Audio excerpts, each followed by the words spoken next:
राजस्थान की अशोक गहलोत सरकार द्वारा बजट सत्र में 30,000 सफाई कर्मचारियों की घोषणा करने के बाद प्रशासन ने रिक्त पदों पर सफाई कर्मचारियों की भर्ती आरक्षण पद्धति से करने की तैयारी कर ली है। सरकार की इस तैयारी से खफा संयुक्त वाल्मीकि एवं सफाई श्रमिक संघ ने आज पिंक सिटी प्रेस क्लब में प्रेस कॉन्फ्रेंस का आयोजन किया। प्रेस कॉन्फ्रेंस में संयुक्त वाल्मीकि एवं सफाई श्रमिक संघ के अध्यक्ष नंद किशोर डंडोरिया ने कहा कि साफ सफाई के काम का सबसे पहला हक और अधिकार वाल्मीकि समाज का है, किसी और का नहीं। इतना ही नहीं, डंडोरिया ने चेतावनी देते हुए कहा कि अगर राजस्थान की गहलोत सरकार आरक्षण के तहत भर्ती की घोषणा करती है तो फिर विज्ञप्ति निकलने के ठीक 2 दिन बाद ही जयपुर सहित संपूर्ण राजस्थान के वाल्मीकि समाज सहित सफाई कर्मचारियों सहित उनसे जुड़े हुए लोग जमादार सीएसआई द्वारा आंदोलन किया जाएगा, जिसकी समस्त जिम्मेदारी सरकार की होगी। जिन लोगों ने 2018 से पहले सफाई का कार्य किया, भीड़ पर कार्य किया, मजदूर पर कार्य किया, उन लोगों पर प्राथमिकता दी जाए। वाल्मीकि समाज के लोगों को सफाई कर्मचारियों की भर्ती में प्राथमिकता दी जाए। हमारी एक ही डिमांड है, शुरू से लेकर और आज आखिर तक भी एक ही डिमांड है। परंतु शासन हमारे साथ लगातार हमसे समझौता कर रहा है, हमसे वादा कर रहा है, परंतु जो विज्ञप्ति निकलने के लिए जा रही है उस विज्ञप्ति में आरक्षण से भर्ती की तैयारियां कर रहा है। अगर विज्ञप्ति में आरक्षण से भर्ती की जाएगी और 2018 से पहले जिन लोगों ने सफाई का कार्य किया है, बीट पर कार्य किया, मस्टोल पर कार्य किया है और वाल्मीकि समाज के लोगों को प्राथमिकता नहीं दी जाएगी तो जयपुर शहर सहित संपूर्ण राजस्थान में विज्ञप्ति निकलने के दूसरे ही दिन से संपूर्ण राजस्थान में वाल्मीकि समाज से जुड़े हुए लोग, सफाई कर्मचारी से जुड़े हुए जमादार, सीएसआई, इंस्पेक्टर, मुख्य स्वास्थ्य निरीक्षक, सभी लोग सामूहिक अवकाश लेकर अनिश्चितकालीन आंदोलन की ओर अग्रसर होंगे, जिसकी संपूर्ण जिम्मेदारी राज्य सरकार की होगी। आपने कहा कि सरकार के मंत्री आपकी बात से एमएलए आपकी बात नहीं सुन रहे, परंतु आपका ही जो ज्ञापन दिया हुआ है उसमें मुख्य तरफ से लोगों को महेश जोशी जी है, तो क्या आपकी बात नहीं मान रहे? बिल्कुल, महेश जी जोशी जी जयपुर शहर के जितने भी विधायक है सब लोग ये कह रहे हैं और विधानसभा में पहले बार तकरीबन 25 एमएलए ने यह कहा है कि जो अन्य समाज के लोग सफाई का कार्य करने के लिए भर्ती हो जाते हैं परंतु वो सफाई का कार्य नहीं कर रहे। एमएलए कह रहे हैं, शासन कह रहा है, मगर जो प्रशासन में बैठे हुए लोग, प्रशासन में बैठे हुए जो अधिकारी है वो चाहते हैं कि आरक्षण के हिसाब से भर्ती हो। सारे विधायकों का लेटर हमने जो निदेशक स्थानीय निकाय विभाग है उनको दिया है, जोगाराम जी को दिया है, अपने जो चीफ सेक्रेटरी जी उषा जी शर्मा जी को दिया है, परंतु अधिकारी ज्यादा हावी हो रहे हैं और विधायकों की बात को भी वो नजरअंदाज कर रहे हैं। हालांकि नंद किशोर डंडोरिया की प्रेस कॉन्फ्रेंस के बाद नगर निगम कर्मचारी नेता राकेश मीणा ने इन्वेस्टिगेशन मीडिया और न्याय स्तंभ से कहा कि संयुक्त वाल्मीकि एवं सफाई कर्मचारी श्रमिक संघ की ये मांग भारतीय संविधान के अनुच्छेद 14 का सीधा उल्लंघन है, जिसे बर्दाश्त नहीं किया जाएगा। समाज में अगर 50% से आरक्षण देने का सरकार के पास अधिकार है ही नहीं, जिसके लिए सेंट्रल के नवे अनुच्छेद के तहत पारित करवाना होता है। राकेश मीणा ने कहा कि डंडोरिया गलत मांग कर रहे हैं, जिससे कि भर्ती डिले हो और सर्व समाज के हजारों बेरोजगारों के साथ खिलवाड़ हो। हालांकि राकेश मीणा ने तीखे तेवर दिखाते हुए इतना तक बोल दिया कि अगर डंडोरिया ऐसी वैसी कोई हरकत करते हैं तो वो भी उनसे बड़ा आंदोलन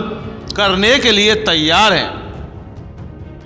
राकेश जी, आज जो आपके यूनियन अध्यक्ष है नंद किशोर डंडोरिया जी, उन्होंने एक प्रेस कॉन्फ्रेंस की और उसमें ये कहा कि जो सरकार जो करने जा रही है कि जो 30,000 भर्तियाँ निकाली है उनमें वो केवल वाल्मीकि समाज के लिए ही मतलब नौकरियाँ मांग रहे थे, क्या कहाँ तक सही है? देखिए, जो भारतीय संविधान है उसको तो कोई चेंज नहीं कर सकता और अनुच्छेद 14 जो कहता है अपना कि भाई आरक्षण जो वर्गीकरण बना हुआ है उसको भी कोई स्टेट गवर्नमेंट के पास पावर भी नहीं है चेंज कर ले। और किसी भी अगर समाज को 50% से ऊपर अगर आरक्षण देता है स्टेट गवर्नमेंट, तो उसके लिए सेंट्रल गवर्नमेंट को 9वें अनुच्छेद में डाल के प्रस्ताव भेजना पड़ता है, तो वो स्टेट गवर्नमेंट को पावर नहीं है। तो मैं समझता हूँ जहाँ तक ये डंडोरिया जी बिल्कुल गलत मांग कर रहे हैं और भर्ती को ढीले कर रहे हैं, और अगर डंडोरिया जी ये मांग करेंगे तो मेरे हिसाब से ये भर्ती होना ही मुश्किल है। जो सरकार ने इतनी बड़ी घोषणा की है, जो भर्ती होगी तो हजारों लोगों को रोजगार मिलेगा, तो ऐसी मांग नहीं करनी चाहिए जिससे प्रशासन मजबूरन भर्ती को डिले करे या भर्ती रद्द करे। तो और ये जो जिस तरीके से मांग उठा रहे हैं, ये सिर्फ एक भ्रष्टाचार है। मस्टोलों के लिए जो बातें कर रहे हैं, 2018 में हमारी भर्ती बिल्कुल पूर्व सरकार ने साफ सुथरे तरीके से लॉटरी के माध्यम से 21,000 लोगों को भर्ती की है, और मैं समझता हूँ उसी तरीके से अगर दोबारा भर्ती होती है तो बिल्कुल साफ सुथरे तरीके से तो सभी को रोजगार मिलेगा, भ्रष्टाचार बिल्कुल नहीं होगा। क्योंकि आप देख लो रेट के पेपर के जो मामले हुए हैं, इनमें सरकार खूब बदनाम हुई है। काफ़ी जो बेरोजगार युवा थे उन बेचारों के साथ कुटाराघात हुआ है, तो इसमें भी काफ़ी ऐसे गरीब शोषित है, चाहे वो वाल्मीकि समाज के हो चाहे कोई सिर्फ समाज के हो, सभी के हितों के साथ कुटाराघात होगा। एक नया ये फॉर्मेट लेके आ रहे हैं, आपने भी देखा होगा कि सब CSI उसको प्रमाणित करे, अनुभव जो बने वो फर्स्ट प्रायोरिटी उनको दी जाए, द्वितीय प्रायोरिटी उनको दी जाए। तो अगर एक बात सोचिए, जो छोटी नगर पालिकाएँ हैं वहाँ के तो 20-20, 50 पद आएंगे उन लोगों में, तो क्या फिर वहाँ के लोग बेरोजगार ही रहेंगे, तो जयपुर में अप्लाई नहीं कर पाएंगे। तो सबको समानता का अधिकार है, वो रहना चाहिए, और उसी अनुसार जो पिछली सरकार में भर्ती हुई है उसी अनुसार भर्ती होनी चाहिए। उन्होंने सरकार को चेतावनी दी है कि विज्ञप्ति निकलने के 2 दिन मतलब उसी दिन बाद से वो आंदोलन चालू कर देंगे और सारा सफाई कार्य ठप कर देंगे। देखिए, मैं समझता हूँ दबाव तो हर कोई बना लेगा, दबाव से इनसे सरकार कोई दबाव में नहीं आने वाली है, जहाँ तक मैं समझता हूँ, और आना भी नहीं चाहिए। अगर कोई आ रहा है अधिकारी या कोई दबाव को नहीं मानना चाहिए, जो स्पष्ट और जो भारतीय संविधान कहता है वो करना चाहिए। और अगर ये हड़ताल की इनकी चेतावनी देते, पहले भी आपने देखा होगा इन्होंने जयपुर में हड़ताल रखी थी तो अन्य समाज वाले कर्मचारियों ने काम किया था, तो इनका ये भ्रम भी टूटेगा। और अगर ये हड़ताल करते हैं तो हम प्रशासन और सरकार के साथ में कंधे से कंधे मिलाकर, अगर प्रशासन साथ रहा तो काम करेंगे, पहले भी किए थे। और अगर प्रशासन इनके दबाव में अगर किसी प्रकार का गलत डिसीजन लेता है, तो जो प्रदेश के 36 बिरादरी के और अन्य समाज के भी लोग हैं, इन समाज के भी जो लोग हैं जो बेरोजगार बैठे हैं, उन सभी को लेकर हम भी एक बड़ा आंदोलन करेंगे। लेकिन हम इसीलिए चुप है कि प्रशासन सही कर रहा है तो कोई दिक्कत ही नहीं है। और अगर सरकार ने इनके दबाव में आकर ये विज्ञप्ति निकाल दी और पूरा इनको अगर दे दिया, तो उसमें क्या मतलब आपका क्या प्रमुख क्या होगा? देखिए, पहले बात तो जहाँ तक मैं समझता हूँ, जो पूर्व की जो भर्ती है और जो पिछली जो भर्ती हुई थी, उसमें हाई कोर्ट की सीधे डायरेक्शन से कि लॉटरी से भर्ती कराई जाए, जोधपुर हाई कोर्ट के डिसीजन थे। अगर उसको भी फिर भी ये चैलेंज करते हैं या ऐसा कुछ लेके आते हैं जिससे बेरोजगारों के साथ अगर कोई कुठाराघात होता है या भर्ती में जो ये जिस प्रकार से करे, तो एक बड़ा भ्रष्टाचार है। तो अगर ऐसा कुछ होता है तो हम लोग नहीं होने देंगे, और जो भी बेरोजगार साथी है और अन्य लोगों को लेकर एक हम वार्ता करके जिस प्रकार से न्याय मिल सके बेरोजगारों के लिए, वो हक की लड़ाई हम चाहे सड़कों पे लड़ना पड़े चाहे न्यायालय की शरण में जाना पड़े, तो वो हक की लड़ाई हम हर स्तर पे लड़ने के लिए तैयार है। राकेश मीना, नगर निगम कर्मचारी नेता। बहरहाल डंडोरिया साहब, आपने एक कहावत तो सुनी ही होगी कि नाई नाई मेरे सिर पर कितने बाल,